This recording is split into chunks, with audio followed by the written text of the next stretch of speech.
Bonjour, je suis le Dr Eric Papalardou, chef de service en chirurgie viscérale et digestive et en chirurgie de l'obésité.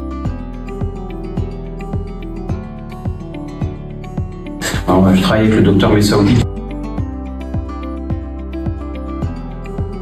qui est endocrinologue dans le cadre du parcours de soins pluridisciplinaires en chirurgie de l'obésité. Cette activité a lieu sur l'hôpital depuis de nombreuses années, mais elle est structurée, officialisée depuis novembre 2016 en respectant les recommandations de l'HAS.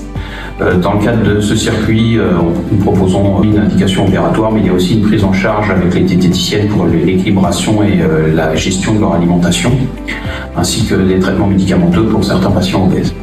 Dans le cadre de ce circuit, nous avons aussi mis en place une préhabilitation et une post-habilitation en pratique sportive avec un coach sportif ayant un diplôme fédéral qui permet en fait une réadaptation à l'effort et une préparation à l'effort pour les patients qui vont être opérés, et ensuite une prise en charge médicale et sportive afin que les patients gagnent en masse musculaire, augmentent leur tonicité musculaire et augmentent leur métabolisme de base pour ne pas reprendre de poids dans les suites de ces chirurgies. Je me présente, Bruno Cocatrix, coach sportif. J'accompagne les personnes en obésité dans le domaine sportif.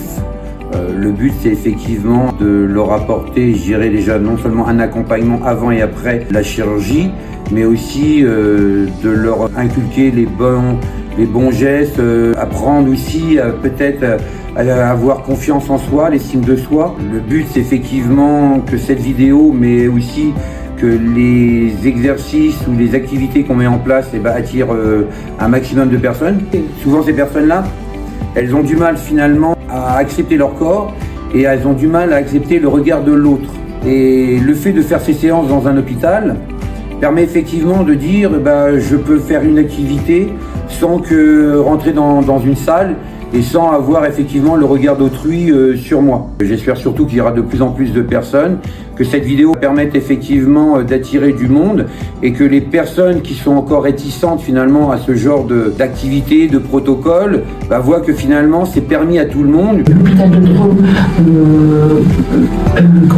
bénéficie de toutes les expertises et de toutes les prestations et les connaissances nécessaires pour la prise en charge de ce type de fléau, je dirais, et de problèmes de santé publique. Donc il ne faudrait pas que les gens hésitent à venir à l'hôpital, prendre des rendez-vous pour rencontrer les professionnels de santé qui s'occupent de ce type de prise en charge, ou tout simplement passer par le médecin traitant et n'hésiter nullement à demander des renseignements.